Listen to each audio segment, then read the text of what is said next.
السلام علیکم ورحمۃ اللہ وبرکاتہ۔ کیا انبیاء علیہم السلام اپنی قبروں کے اندر زندہ ہیں؟ یہ ایک سوال ہے۔ ایک فرقہ ہے جس کو فرقہ مماتی کہا جاتا ہے۔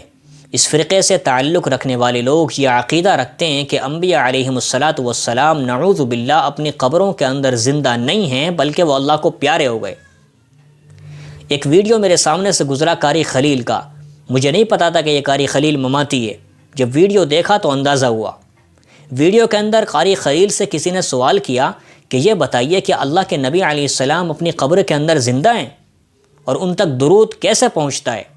تو قاری خلیل نے اس کا کیا جواب دیا، پہلے آپ ذرا وہ ویڈیو دیکھ لیجئے، اس کے بعد پھر ہم اس پر بات کرتے ہیں۔ کیا نبی اکرم صلی اللہ علیہ وسلم قبر میں زندہ ہیں؟ درود شریف ان تک کیسے پہنچتا ہے؟ اگر حضور قبر میں زندہ ہیں تو مجھے بتائیے حضور صلی اللہ علیہ وسلم کے وجود کا یا آپ کی زندگی کا فائدہ منومن مٹی کے اندر نیچے ہے یا باہر ہے؟ باہر ہے۔ باہر۔ اگر آج ہم جن مسائل میں الجھے ہوئے ہیں، اگر رسول اللہ صلی اللہ علیہ وسلم زندہ ہوتے اور باہر ہوتے تو ہم یہ مسئلے قاری خلیل سے نہیں پوچھتے، اللہ کے رسول سے پوچھتے، تاکہ دودھ کا دودھ اور پانی کا پانی ہو جائے۔ پھر یہ صحابہ پر بھی الزام آتا ہے۔ اگر ہم آپ میں سے کسی کے بارے میں کہیں کہ میاں انہوں نے اپنے ابا کو زندہ قبر میں دفن کر دیا تو کتنی بری بات ہے اس کے لیے بھی اور ابا کے لیے بھی۔ اور کیا صحابہ نے، ابو بکر صدیق نے، عمر فاروق نے، علی المرتضیٰ نے، عثمان غنی نے رسول اللہ صلی اللہ علیہ وسلم کو زندہ درگور کر دیا؟ یہ نازیبا بات ہے، بہت بہت یعنی ایسی بات ہے جو ایک مسلمان زبان پہ لا ہی نہیں سکتا۔ حضور زندہ ہیں اور قبر میں ہیں، مجھے بتائیے قبر زندے کی ہوتی ہے یا مردے کی ہوتی ہے؟ قبر کس کی ہوتی ہے؟ اور آپ ان پگڑی والوں سے پوچھئے کہ حضور کی قبر مبارک کہاں ہے، کیا بولیں گے؟ مدینے میں۔ اگر آپ زندہ ہیں تو مدینے میں قبر کیوں ہے؟ زندے کی بھی کوئی قبر ہوتی ہے؟ قبر تو ہمیشہ فوت شدہ کی ہوتی ہے۔ پھر آپ جب دنیا سے چلے گئے، اگر آپ زندہ تھے تو آپ کے پیچھے ابو بکر کیوں مصلی پہ کھڑے ہو کے نمازیں پڑھاتے رہے؟ کیا رسول اللہ کی موجودگی میں کسی صحابی کو حق ہے کہ وہ مصلی پہ کھڑا ہو کے نمازیں پڑھائے؟ ابو بکر نے پڑھائی، مسجد نبی میں خطبے ابو بکر نے دیے، پھر آپ کے بعد عمر نے دیے، پھر آپ موجود تھے تو اللہ تبارک و تعالیٰ کے رسول کے صحابہ نے خلیفے کا انتخاب کیوں کرنا ضروری سمجھا؟ آپ کی زندگی میں کسی کو بھی خلیفے کی ضرورت پیش نہیں آئی۔ یہ سارے شواہد اس بات کے ہیں، اور قرآن مجید بھی کہتا ہے، اور اللہ کے رسول صلی اللہ علیہ وسلم کے بارے میں جب صدیق اکبر ممبر پر چڑھے پہلی دفعہ، ان کے پہلے خطبے کے الفاظ یہ تھے کہ من کان یعبد محمدا فإن محمدا قد مات، کہ جو شخص رسول اللہ کی عبادت کرتا تھا وہ سن لے کہ اس کا معبود آج فوت ہو گیا۔ ومن کان یعبد اللہ فإن اللہ حی لا یموت، اور جو اللہ کی عبادت کرتا تھا وہ سن لے کہ اس کا معبود زندہ ہے، اور ایسا زندہ ہے اس پر کبھی موت نہیں آئے گی۔ پھر ابو بکر صدیق نے دلائل دیے، انک میت وانہم میتون۔ اللہ قرآن میں کہتا ہے نبی آپ پر بھی میت کا اطلاق ہونے والا ہے، اور یہ کافر جو دن رات آپ کی موت کی دعائیں کرتے ہیں یہ بھی مرنے والے ہیں۔ افإن مت فہم الخالدون، اللہ کے رسول اگر آپ فوت ہو گئے تو کیا یہ ہمیشہ رہیں گے؟ وما محمد الا رسول قد خلت من قبلہ الرسل افإن مات او قتل انقلبتم علی اعقابکم۔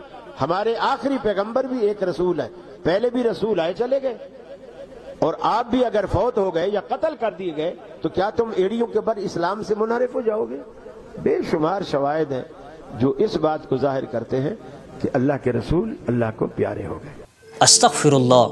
دوستو، اہل سنت والجماعت چاروں اسکول آف تھاٹس، احناف، شوافع، مالکی، حنابلہ، سب کا یہ اجماعی عقیدہ ہے کہ انبیاء علیہم السلام اپنی قبروں کے اندر زندہ ہیں، نمازیں پڑھتے ہیں، ان کو رب کی جانب سے رزق دیا جاتا ہے، اور وہ اپنے رب کی ذات کے مشاہدے میں مشغول رہتے ہیں۔ کسی کو یہ مشاہدہ بصورت نماز حاصل ہوتا ہے، کسی کو دیگر عبادت کے ذریعے، لیکن اس عبادت کے وہ مکلف نہیں ہوتے، بلکہ یہ عبادت ان کو بطور تلذذ اور لذت کے حاصل ہوتی ہے۔ اور اس پر الحمدللہ ہمارے پاس قرآن اور احادیث سے بے شمار دلائل موجود ہیں۔ آپ کے سامنے میں ایک جامعہ بنوری ٹاؤن کا فتویٰ لگا رہا ہوں۔ اس کے اندر اس سوال کا جواب دیتے ہوئے کلیئرلی ان باتوں کو مینشن کیا گیا ہے قرآن و حدیث کے دلائل کے ساتھ میں، آپ اس کو پڑھ سکتے ہیں۔ لیکن اس امت کے اندر کچھ لوگ ایسی بھی ذہنیت کے حامل ہیں جو اپنے نبی کے متعلق، تمام نبیوں کے متعلق یہ عقیدہ رکھتے ہیں کہ وہ اپنی قبروں کے اندر زندہ نہیں ہیں۔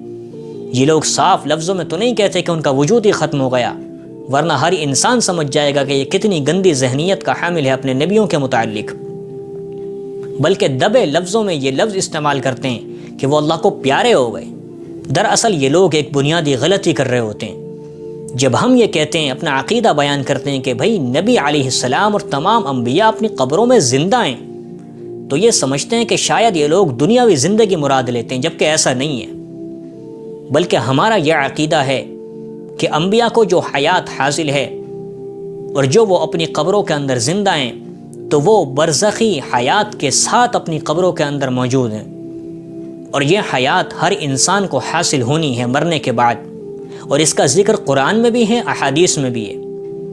قرآن میں اللہ رب العزت کا ارشاد ہے سورۃ البقرہ کے اندر، شہید کے بارے میں اللہ فرماتا ہے وَلَا تَقُولُوا لِمَنْ يُقْتَلُ فِي سَبِيلِ اللَّهِ أَمْوَاتٌ بَلْ أَحْيَاءٌ وَلَكِنْ لَا تَشْعُرُونَ کہ جن لوگوں کو اللہ کے راستے میں شہید کر دیا گیا ان کو مردہ نہ کہو، بلکہ وہ زندہ ہیں، لیکن تمہیں شعور نہیں ہے، تم سمجھتے نہیں ہو۔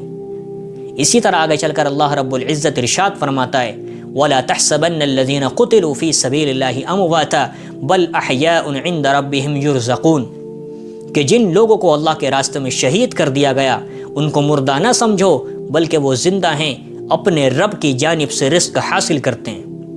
تو یہ دونوں آیات شہداء کے بارے میں ہمیں واضح طور پر یہ بتاتی ہیں کہ اللہ فرماتا ہے شہداء کو مردہ نہ کہو، بلکہ وہ زندہ ہیں، ان کو رزق دیا جاتا ہے، لیکن تمہیں شعور نہیں ہے۔ تو اندازہ لگائیے جب شہداء کو یہ حیات حاصل ہوتی ہے تو انبیاء علیہم الصلاۃ تو شہداء سے کروڑہ درجہ گنا زیادہ مرتبہ رکھتے ہیں، تو کیا یہ حیات ان کو حاصل نہیں ہوگی؟ بدرجہ اولا حاصل ہوگی۔ اسی طرح اللہ کے رسول صلی اللہ علیہ وسلم نے ارشاد فرمایا الانبیاء احیاء فی قبورہم یصلون کہ انبیاء اپنی قبروں کے اندر زندہ ہوتے ہیں، وہ نمازیں پڑھتے ہیں۔ اسی طرح ایک حدیث میں اللہ کے رسول صلی اللہ علیہ وسلم نے ارشاد فرمایا کہ جب میں معراج کے سفر پر موسیٰ علیہ السلام کی قبر کے پاس سے گزرا تو میں نے دیکھا، مجھے دکھایا گیا کہ موسیٰ علیہ السلام اپنی قبر کے اندر کھڑے نماز پڑھ رہے تھے۔ اس سے کیا پتہ چلتا ہے؟ ان دونوں احادیث سے پتہ چلتا ہے کہ انبیاء اپنی قبروں کے اندر مردہ نہیں بلکہ زندہ ہوتے ہیں، نمازیں بھی پڑھتے ہیں۔ قرآن کے بھی دلائل موجود ہیں، احادیث کے دلائل بھی موجود ہیں۔ فرق صرف اتنا ہے کہ جو قرآن اور احادیث کو سمجھنے والے لوگ ہیں وہ سمجھ جاتے ہیں، اور جن کے دلوں پر، آنکھوں پر اللہ نے گمراہی کے پردے ڈال دیے ہوں، ان کو نہ قرآن کی آیتیں نظر آتی ہیں، نہ دکھائی دیتی ہیں، نہ وہ سمجھتے ہیں، نہ ان کو کوئی سمجھا سکتا ہے۔ یہ فرق ہے دنیاوی زندگی میں اور برزخی زندگی میں۔ دنیا کی زندگی علیحدہ ہے اور عالم برزخ والی زندگی علیحدہ ہے۔ عالم برزخ والی زندگی ہر انسان کو مرنے کے بعد حاصل ہو جاتی ہے، قبر میں پہنچنے کے بعد، تبھی تو اس سے سوال و جواب ہوتے ہیں۔ اگر انسان کو زندگی حاصل نہ ہو تو سوال و جواب کس سے ہوں گے؟ تبھی تو منکر نکیر آ کر سوال و جواب کرتے ہیں۔ پتہ چلا کہ حیات حاصل ہوتی ہے، لیکن وہ حیات علیحدہ ہے، دنیاوی حیات علیحدہ ہے، اور عالم برزخ والی حیات ہر انسان کو اپنے اعمال کے بقدر قوی یا کمزور حاصل ہوتی ہے۔ جس انسان کا مرتبہ جتنا زیادہ اللہ کے نزدیک بلند ہوتا ہے، عالم برزخ والی حیات اس کی اتنی ہی زیادہ پاورفل اور طاقتور ہوتی ہے۔ جسے قرآن میں شہداء کے بارے میں کہا گیا کہ ان کو رزق بھی ملتا ہے، ان کو مردہ نہ کہو۔ تو شہداء کا مقام چونکہ بہت بڑا ہوتا ہے، اس لیے ان کی حیات جو عالم برزخ والی ہے وہ بھی بہت طاقتور ہوتی ہے، اور انبیاء علیہم السلام انسانوں میں سب سے زیادہ بلند مرتبے پر فائز ہیں، تو پھر ان کی حیات جو عالم برزخ والی ہے وہ بھی سب سے زیادہ طاقتور اور پاورفل ہوتی ہے۔ اور علماء بیان کرتے ہیں کہ بعض اوقات عالم برزخ والی حیات اس دنیاوی حیات سے بھی زیادہ طاقتور ہوتی ہے، لیکن وہ حیات علیحدہ ہے، دنیاوی حیات علیحدہ ہے، اس کو اس پر قیاس نہیں کیا جا سکتا۔ اس لیے یہ کہنا کہ انبیاء اپنی قبروں میں زندہ نہیں ہوتے، یہ بالکل ایسی بات اور ایسا عقیدہ ہے جو بالکل سراسر قرآن اور حدیث کے خلاف ہے۔ اس لیے اہل سنت والجماعت کا اجماعی عقیدہ ہے کہ تمام انبیاء علیہم السلام اپنی قبروں کے اندر زندہ ہوتے ہیں، نبی علیہ الصلاۃ والسلام تک درود پہنچایا جاتا ہے، اور جب کوئی روضہ رسول کے سامنے کھڑے ہو کر درود پڑھتا ہے تو نبی علیہ الصلاۃ والسلام خود اپنے کان مبارک سے اس کے درود کو سنتے ہیں۔ یہ ہمارا عقیدہ ہے۔ اللہ تعالی ہمیں ان باتوں کو سمجھنے کی توفیق نصیب فرمائے، آمین۔ وما علینا الا البلاغ۔